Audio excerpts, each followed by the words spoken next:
अस्सलाम वालेकुम, मैं हूं आबिद अल-नदलीब। नाज़रीन, एहतिजाज एहसन इमरान खान की मदद को आए हैं और उन्होंने बिल्कुल उड़ा कर रख दिया इस वक्त तक की हुकूमत की जितनी एक बड़ी कॉन्स्पिरेसी थी इमरान खान के खिलाफ।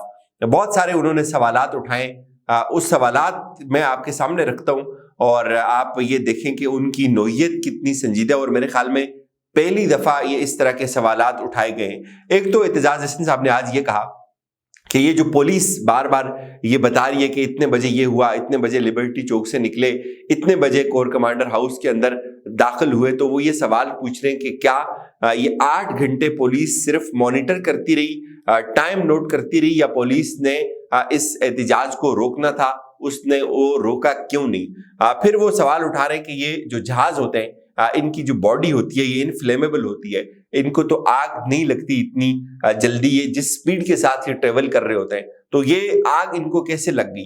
जो केमिकल इस्तेमाल किया गया है ये आग लगाने में, क्या अभी तक उसके ऊपर कोई तहकीकात हुई है? क्या पुलिस ने अभी तक कोई एक मुकदमा भी ऐसा दर्ज किया?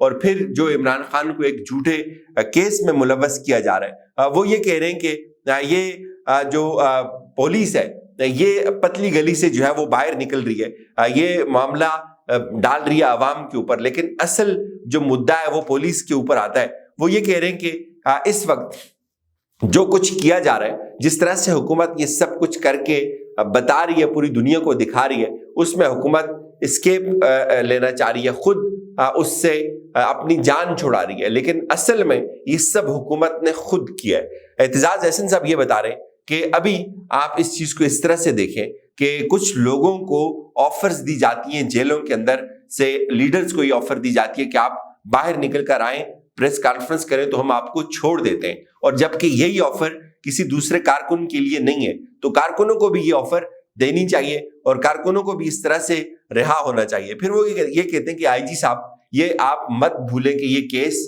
इतना जल्दी खत्म हो जाएगा, ये केस इतना आसान नहीं होगा इसका खत्म होना, और ये पाकिस्तान की रूह के ऊपर जख्म लगा है। वो ये कहते हैं कि आपने केमिकल के ऊपर जो आग लगी थी उसका मुकदमा अभी तक दर्ज क्यों नहीं किया, और फिर आप अगर ये सोचते हैं कि आप इसको दरगोर कर देंगे तो भी ये मुकदमा जिंदा दरगोर होगा, ये सवालात उठते रहेंगे। वो पूछते हैं कि आपने 8 घंटे इसकी मॉनिटरिंग की, आपने अपना असल काम क्यों नहीं किया। और फिर इससे जो एक मुंसलिक बहुत ही इंपॉर्टेंट सवाल है वो ये है कि हुकूमत ने इस वाक्य के बाद, इतना बड़ा अफसोसनाक वाक्य ये हुआ, उसके बाद अभी तक किसी पुलिस अफसर को मुअत्तल क्यों नहीं किया? क्यों हुकूमत उनकी पुष्पनाई कर रही है? उसूली तौर के ऊपर हुकूमत का काम था कि वो तहकीक करती कि पुलिस ने नेग्लिजेंस कहाँ शो की, इसके ऊपर अभी तक कितनी कार्रवाई हुई है? पुलिस ने तो अभी तक इसके ऊपर कोई काम नहीं किया। वो कहते हैं कि एक एक घंटे की वो मॉनिटरिंग कर रहे हैं कि कब कहाँ क्या हुआ।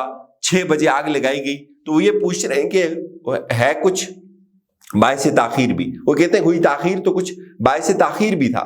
जो बायसे ताखीर है, पुलिस नहीं पहुंची, पुलिस लेट पहुंची या पुलिस मॉनिटरिंग करती रही, वो बायसे ताखीर ये है कि हुकूमत को इसका फायदा पहुंचा। हुकूमत इस सब केस में बेनिफिशियरी थी, इसलिए हुकूमत ने किसी के ऊपर तहकीकात नहीं की। फिर वो ये कहते हैं कि ये जितने भी बलवाई थे इनके पास असला नहीं था।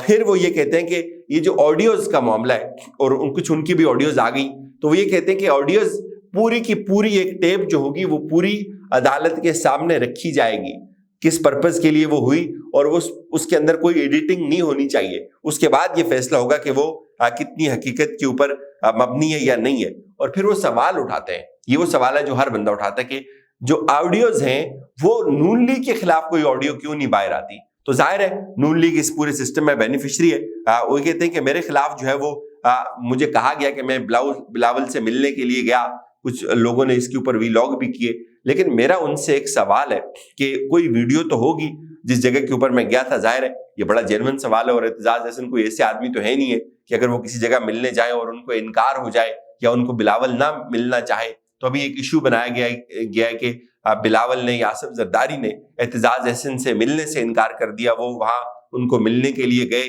वो काफी देर तक वहां इंतजार करते रहे, और एहतिजाज एहसन बाहर से फिर खाली हाथ वापस लौटे। तो वही कहते हैं कि इतना ज्यादा वहां मीडिया होता है, उसके बावजूद भी कोई फुटेज उनके पास नहीं है, तो उनको उन्होंने ये झूठ बोला है। फिर वो ये कहते हैं कि यहाँ उन्होंने चीफ जस्टिस साहब को भी थोड़ा सा रगड़ा है। वो चीफ साहब ने चूंकि अभी लास्ट टाइम आपको पता है कि एक मुख्तसर फैसला दिया, वो फैसला ये था कि पूरे पाकिस्तान में अगर एक साथ इलेक्शंस होते हैं तो उस दरखास्त को निपटाया चीफ जस्टिस साहब ने। उन्होंने ये कहा कि अगर तमाम फरीकैन इस बात के ऊपर मुत्तफिक होते हैं तो हम फैसिलिटेट करने के लिए तैयार हैं। तो यहाँ एतजाज अहसन साहब बड़ा ही पर्टिनेंट और एक आईनी सवाल उठाते हैं कि आप कौन होते हैं फैसिलिटेट करने वाले? आपके पास तो ये मैंडेट ही नहीं है। वो ये कहते हैं कि आप ये बिल्कुल भी नहीं कर सकते। चीफ साहब ऐसा नहीं चलेगा।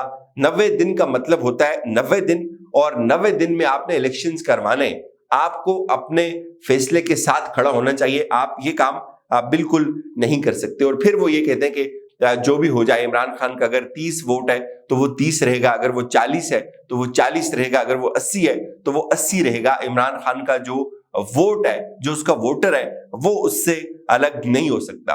और वो ये भी कहते हैं कि इस वक्त जो कुछ भी हो रहा है, एक तरह से इमरान खान को मरियम का और नवाज शरीफ का शुक्रिया अदा करना चाहिए कि वो कुछ ऐसे ब्लंडर करते हैं कि तहरीक इंसाफ का जो वोटर है वो इंटेक्ट रहता है और वो इसके साथ जुड़ता जा रहा है और वो बढ़ता जा रहा है। फिर जो सबसे अहम सवाल है वो ये है, जो अभी तक हमारे जहनों में भी नहीं आया, कि हुकूमत इस मामले को लेकर बहुत आगे चली गई, लेकिन अभी तक हुकूमत ने ये जो पुलिस के लोग थे जिनका काम था उन लोगों को रोकना, जो एहतजाज करने के लिए आए थे या तोड़ फोड़ की नीयत से आए थे या वो आगे बढ़ रहे थे या उस जिना हाउस का उन्होंने मुआसरा कर लिया था, तो पुलिस वहां गायब क्यों थी? तो एतजाज अहसन साहब ये सवाल उठा रहे कि पुलिस, अभी तक हुकूमत ने किसी पुलिस अफसर को मुअत्तल क्यों नहीं किया, अभी तक पुलिस वालों के खिलाफ कार्रवाई क्यों नहीं हुई? वो कहते हैं कि ये सवाल बहुत देर तक जो है वो चलता रहेगा। बहरहाल ये एतजाज अहसन साहब के सवालात थे।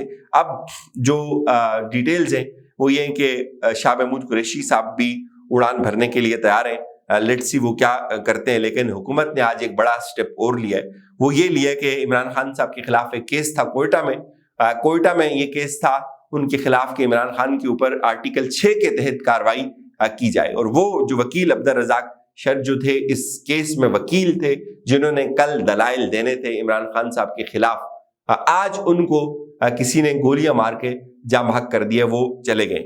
अब इसके ऊपर जो हुकूमती ज़राए वो अब ये कह रहे हैं कि हम इसका मुकदमा भी इमरान खान के ऊपर दर्ज करवाएंगे। और कुछ खबरें ऐसी भी चल रही हैं कि उन वकील साहब के जो खानदानी ज़राए वो भी ये कहते हैं कि इनका मुकदमा जो है वो इमरान खान के ऊपर चलेगा। तो कुछ लोग अभी इसके ऊपर ये कमेंट्स कर रहे थे कि ये बिल्कुल वही जो कुछ भुट्टो के साथ हुआ, कहीं ऐसा तो नहीं हो रहा।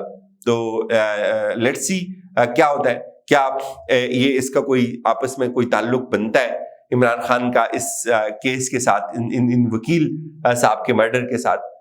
हुकूमत चाहे वो कुछ भी कर सकती है, लेकिन ये जो एतजाज अहसन के सवालात है, मेरे ख्याल में ये सवालात हुकूमत को इनका जवाब जरूर देना चाहिए। जिस तरह की वो बातें कर रहे हैं, जिस तरह से उन्होंने बिल्कुल एक नया एंगल दे दिया इस केस को। मुझे इजाजत दीजिए, अपना ख्याल रखिएगा। खुदा हाफिज़।